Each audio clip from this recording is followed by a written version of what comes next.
Bismillahirrahmanirrahim. Assalamu alaikum. Today is our lecture on managing data security in database. बहुत ही आसान सा और बड़ा ही सिंपल सा ये आपका टॉपिक है कि इसमें हमने सिर्फ अपनी जो डाटाबेस की सिक्योरिटी है उसको मेंटेन करना है कि जो हमारी डाटाबेस है कौन कौन से ऐसे जो मेथड्स हैं वो अप्लाई किए जाएं जिससे हमारी जो डाटाबेस है वो सिक्योर रहे। तो हम इसकी कुछ डेफिनेशन देख लेते हैं। Database security management Database security management refers to the collection of the process and procedures used to protect and secure a database or database management software। कि जो हमारी डाटाबेस है उसको हम उसकी सिक्योरिटी को हमने किस तरह से मेंटेन करना है, हमने कुछ इस तरह के प्रोसेसेस टास्क अप्लाई करने हैं या हमने कोई प्रोसीजर्स अप्लाई करने हैं अपनी डाटाबेस को सिक्योर करने के लिए, प्रोटेक्ट करने के लिए, और अपने जो डाटाबेस को जो सॉफ्टवेयर जो हैं वो मैनेज कर रहे हैं उनको हमने अनऑथोराइज यूज़र से बचाना होता है।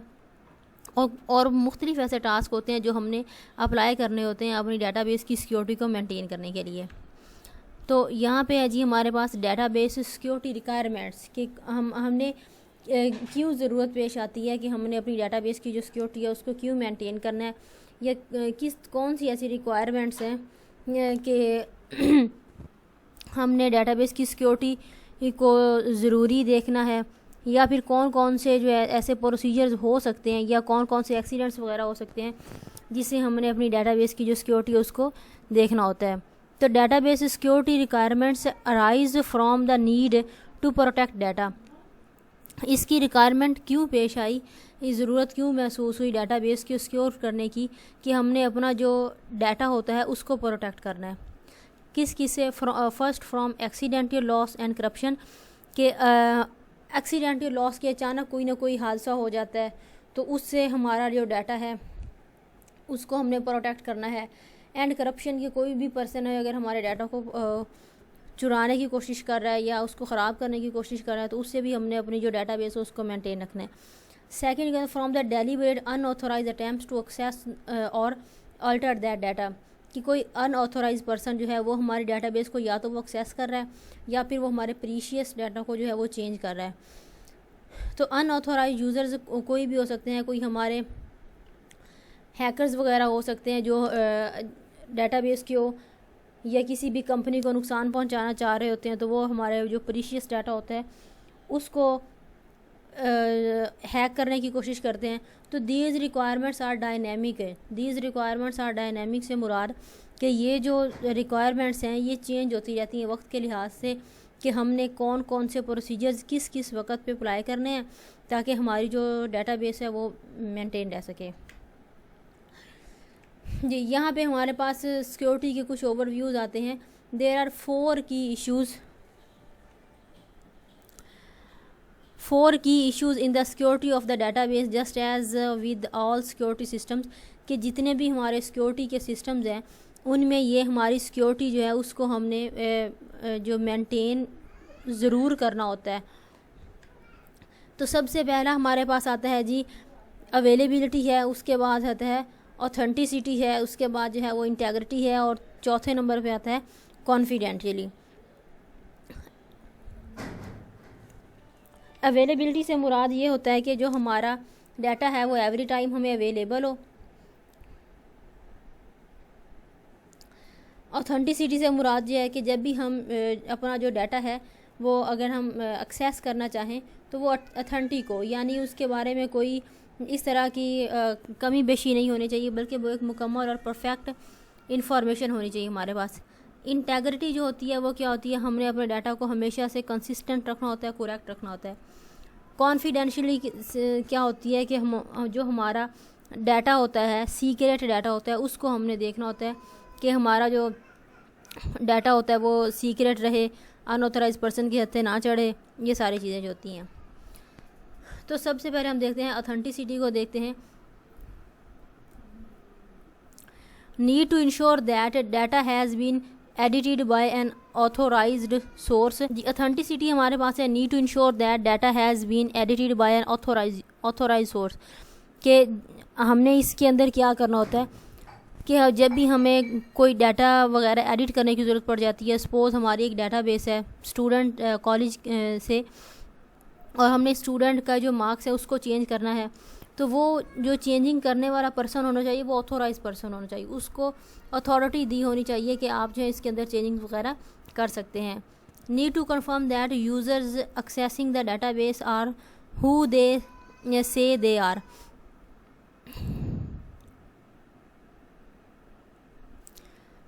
कि जो हमने डाटाबेस जिससे एक्सेस करनी है वो वही लोग होने चाहिए जो कि वहाँ पे मौजूद होते हैं। Need to verify that all report request are from authorised users, इसमें हमने ये देखना होता है कि जो यूज़र्स जो हैं अपने हमारी डाटाबेस को यूज़ कर रहे हैं, जो पर्सन जो है अपनी डाटाबेस को एक्सेस करने के लिए रिक्वेस्ट कर रहा है, तो वो एक ऑथोराइज पर्सन होना चाहिए। अब ऑथोराइज किस तरह से होगा, सपोज़ हम एटीएम से पैसे निकलवाने जाते हैं, तो जब पैसे निकलवाने जाते हैं तो हमारा फिंगरप्रिंट यूज़ होता है या तो हमारा कार्ड यूज़ होता है, और उसके साथ हमारा पिन कोड जो होता है वो शामिल होता है। तो उसमें हम क्या करते हैं, जो हमारा पिन कोड होता है जब वो करेक्ट होगा तो ही हम अपनी एटीएम को यूज़ कर सकते हैं, और एटीएम के पीछे जो डाटाबेस है उसको यूज़ कर सकते हैं, अदरवाइज़ हम यूज़ नहीं कर सकते। तो इसमें यही चीज़ आ देती है, need to verify that all report request are from authorised users. तो जब हम जो एटीएम होती है हमें तभी रिस्पॉन्स करती है जब हमारा जो रिक्वेस्ट होती है वो हम ऑथोराइज पर्सन हों। Need to verify that any outbound data is going to the expected receiver, कि जब भी हमने कोई ना कोई ट्रांजैक्शन करनी होती है वो हमने जो डाटा सेंड कर रहे हैं वो उसी पर्सन के पास जाना चाहिए जिसको हमने सेंड किया है। तो इसमें यूज़ होती है हमारी टोकन पासिंग स्कीम, कि दो कंप्यूटर्स के दरमियान अगर हम ट्रांजैक्शन कर रहे हैं तो वो जो हमारा पहले ये देखा जाता है कि क्या जो रिसीवर है क्या वो ट्रांजैक्शन करने के लिए फ़्री है या नहीं है, उसको पहले एक टोकन जारी किया जाता है।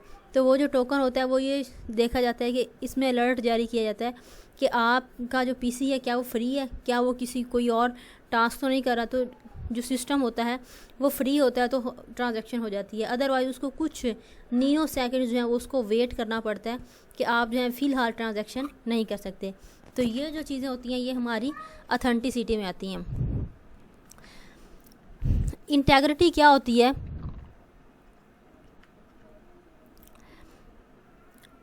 need to verify that any external data has the correct formatting and other metadata, के integrity mean correctness and consistency of data, कि जब भी हम अपनी डाटाबेस को एक्सेस करें तो वो हमारी जो डाटाबेस है वो करेक्ट होनी चाहिए और कंसिस्टेंट होनी चाहिए, यानी इसके अंदर कोई एरर्स वगैरह नहीं होने चाहिए।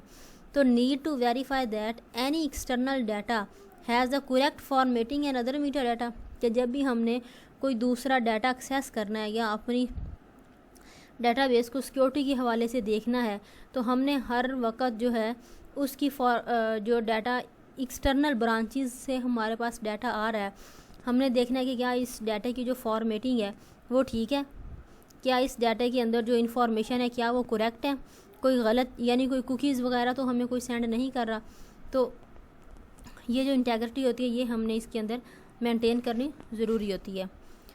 Need to verify that all input data is accurate and verifiable, कि हमने इसके अंदर वेरीफाई करना है कि जितनी भी हम इनपुट्स दे रहे हैं क्या वो करेक्ट है, जो हमारी डाटाबेस है क्या उसको वेरीफाई कर रही है या नहीं कर रही है।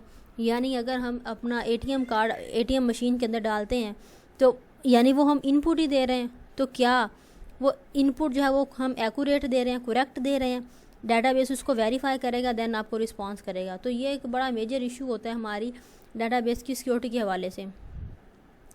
Need to ensure that data is following the correct workflow rules for your institution and corporation, इसमें यह देखा जाता है हमारी सिक्योरिटी के हवाले से कि जो हमारा डाटा का फ़्लो है, जो ट्रांजैक्शंस वगैरह हो रही हैं एक कंपनी से दूसरी कंपनी में या एक इंस्टीट्यूट से दूसरे इंस्टीट्यूट के अंदर, तो क्या वो करेक्ट हो रही हैं, हमारा जो सारे के सारे टास्क हैं क्या वो अच्छी तरह से परफॉर्म हो रहे हैं या नहीं हो रहे। Need to be able to report on all the data change and who authored them to ensure compliance with corporate rules and privacy laws, अच्छा, इसके अंदर अगर हमने अपनी डाटाबेस के अंदर अगर कोई ना कोई डाटा चेंज करना है तो हमें रिक्वेस्ट करनी पड़ती है। तो वो जो रिक्वेस्ट होती है उसको एक्सेप्ट कौन करता है, इंश्योर कौन करता है, ऑथोराइज पर्सन। और ऑथोराइज पर्सन उसको तभी इंश्योर करेगा जब वो अपनी प्राइवेसी रूल्स और लॉज और SOPs को फॉलो करेगा। तो ये सारी की सारी चीज़ें जो होती हैं वो हमारी इंटेग्रिटी के अंदर आती हैं, यानी जो हम इनपुट दे रहे हैं वो करेक्ट होनी चाहिए, डाटाबेस उसको वेरीफाई करे, देन जो है वो प्रोसेसिंग हो। नेक्स्ट जो डाटा हम एक्सटर्नल ब्रांचेस से ले रहे हैं वो उसकी फॉर्मेटिंग करेक्ट होनी चाहिए। अगर हम डाटा को चेंज करने की रिक्वेस्ट कर रहे हैं तो उसको मुकम्मल SOPs और प्राइवेसी लॉज के थ्रू उसको जो है वो एक्सेप्ट किया जाए। इसके साथ साथ अगर हमारा जो है ट्रांजैक्शन जो है वो one PC to another PC वो भी करेक्ट होनी चाहिए। यहाँ पे हम देखते हैं जी कॉन्फिडेंशियलिटी। तो नीड टू इंश्योर कॉन्फिडेंशियलिटी का मतलब ये होता है कि हमने अपनी जो डाटा है उसको सीक्रेट रखना है, प्रीशियस डाटा को हमने सीक्रेट रखना है, इंपॉर्टेंट डाटा को जो है वो हमने सीक्रेट रखना है। Need to ensure that confidential data is only available to correct people, कि जो हमारा सीक्रेट डाटा है वो उन लोगों को ही अवेलेबल हो जो कि ऑथोराइज पर्सन है। अब हम ये सपोज करते हैं कि हमारी एक डाटा कंपनी है और उसके अंदर सपोज मल्टीपल प्रोजेक्ट्स हैं और मल्टीपल यूज़र जो हैं वो उन प्रोजेक्ट्स को हैंडल कर रहे हैं। तो जो प्रोजेक्ट A होगा वो यूज़र A को ही असाइन किया जाएगा, जो प्रोजेक्ट A होगा वो यूज़र B को असाइन नहीं किया जाएगा। तो इस तरह से अगर यूज़र A जो है वो डाटाबेस को एक्सेस करना चाह रहा है तो उसको जो है प्रोजेक्ट A का जो डाटा होगा वही असाइन किया जाए, अदरवाइज उसको कोई और डाटा असाइन ना किया जाए। Need to ensure that entire database is security from external and internal system branches के सपोज हमारे पास इस तरह से होता है कि डाटाबेस जो है कि हमारी एक इंटरनेशनल लेवल के ऊपर कंपनी है और उसकी मल्टीपल ब्रांचेस हैं मल्टीपल कंट्रीज़ के अंदर। तो उनकी जो आपस में सिक्योरिटी है उसको हमने मेंटेन करना होता है कि क्या जो डाटा का फ़्लो है या जो हमारी ब्रांचेस हैं वो हमसे जो डाटा रिक्वेस्ट कर रही हैं क्या वो हमें सेंड करना चाहिए या नहीं करना चाहिए, कि हमारा जो प्रीशियस डाटा है वो लॉस्ट ना हो। Need to provide for reporting on who has access what data and what they have done with it, कि हमने अपनी जो डाटाबेस होती है उसको हमने ये बताना होता है कि हमें ये डाटा चाहिए और हमने इसके ऊपर ये टास्क अप्लाई करने हैं। Mission critical and legal sensitive data must be highly security and potential risk of loss business and litigations. तो वो ये कह रहा है कि अगर हमने कोई ना कोई बैनुल अक़वामी सतह पर अगर हमने कोई टास्क परफॉर्म करना है, हमारे पास कोई प्रोजेक्ट है उसको हमने कंप्लीट करना है और वो हमारा जो सेंसिटिव डाटा है यानी उस प्रोजेक्ट का जो सबसे इम्पॉर्टेंट डाटा है उसकी जो सिक्योरिटी होती है वो बड़ी इंपॉर्टेंट होती है, उसके हवाले से हमें कोई रिस्क नहीं लेना चाहिए। इससे क्या होता है हमारा जो बिज़नेस हो सकता है वो लॉस हो सकता है, हमें जो है मुख्तलिफ जो है वो परेशानी का सामना करना पड़ सकता है और इस तरह के काफ़ी सारे इश्यूज़ हो सकते हैं जो हमारे इस समय अवेलेबल होते हैं। तो यहाँ पे आपका जी आ रहा है third party security option. Third, most companies have several types of databases so to ensure total security across database they hire third party database security. यानी कि इसमें ये होता है कि अगर एक कंपनी है वो उसके अंदर 10 डाटाबेसेस इस्तेमाल हो रही हैं या एक बैनुल अक़वामी सतह पर एक हमारे पास इंटरनेशनल लेवल के ऊपर हमारी बहुत बड़ी कंपनी है, उसकी मल्टीपल ब्रांचेज़ हैं मुख्तलिफ़ कंट्रीज़ के अंदर, तो वहाँ पे मुख्तलिफ़ जो डाटाबेसेस होती हैं वो इस्तेमाल हो रही होती हैं। तो उन सब को सिक्योरिटी को मेंटेन करने के लिए हम क्या करते हैं, हम एक तीसरे बंदे की सिलेक्शन करते हैं कि हमें जो है ये चीज़ चाहिए। तो these companies have solution for database activity monitoring. तो इन कंपनीज़ के पास मल्टीपल सॉल्यूशंस होते हैं डाटाबेस की एक्टिविटीज़ को कंट्रोल करने के लिए और उनको मॉनिटर करने के लिए और डाटाबेस को मेंटेन करने के लिए। प्राइसेस रेंज फ्रॉम, तो इन ये जो पर्सनस होते हैं या ये जो ग्रुप्स होते हैं या थर्ड पार्टी होती है, इसको फिर हमें मुख्तलिफ जो है वो पेमेंट्स करनी पड़ती हैं। Another option is data masking, buying a fake data set for developing and testing. तो यहाँ पे ये होता है कि जब हम अपनी डाटाबेस की सिक्योरिटी को चेक कर रहे होते हैं तो हम जो है वो रॉन्ग इनपुट्स देकर अपने डाटाबेस को चेक करते हैं कि क्या हमारी जो डाटाबेस है क्या वो सही तरह से काम कर रही है या नहीं कर रही है, रॉन्ग इनपुट्स को वो एक्सेप्ट कर रही है या नहीं कर रही है। तो ये चीज़ें जो होती हैं वो थर्ड पार्टी ऑप्शन के अंदर आती हैं। इसके बाद है जी बिल्ट इन डाटाबेस प्रोटेक्शन हैं। Vendors such as Oracle, Microsoft and IBM's International Business Machine know that security is a big concern of database system। यानी ये सारी कंपनीज जो है ये जानती हैं कि जो हमारा डेटाबेस की सिक्योरिटी है वो बहुत बड़ा इशू है यहाँ पर। They create built in solution such as password control, data access based on rules and profiles. Password control से मुराद के ये जो कंपनीज हैं अपनी डाटाबेस को कुछ इस तरह से पासवर्ड लगाती हैं कि वो कम्बिनेशन होता है, जैसे अल्फ़ाबेट्स हो सकते हैं, उसमें न्यूमेरिक्स हो सकते हैं, उसमें सिंबल्स हो सकते हैं। तो इनका जो कम्बिनेशन होता है वो एक स्ट्रॉन्ग पासवर्ड जो है वो डाटाबेस को लगाती हैं। Data access based on the rules and profiles. तो डाटा किस तरह से एक्सेस होता है कि हमें जो है पासवर्ड उसका बताना पड़ता है और उसको अपनी प्रोफाइल दिखानी पड़ती है, लाइक हमें अपने फिंगरप्रिंट्स जो हैं वो दिखाने पड़ते हैं, या फिर कोई और मेथड हो सकते हैं अपनी प्रोफाइल को चेक करवाने के लिए। IP restrictions for of site axes.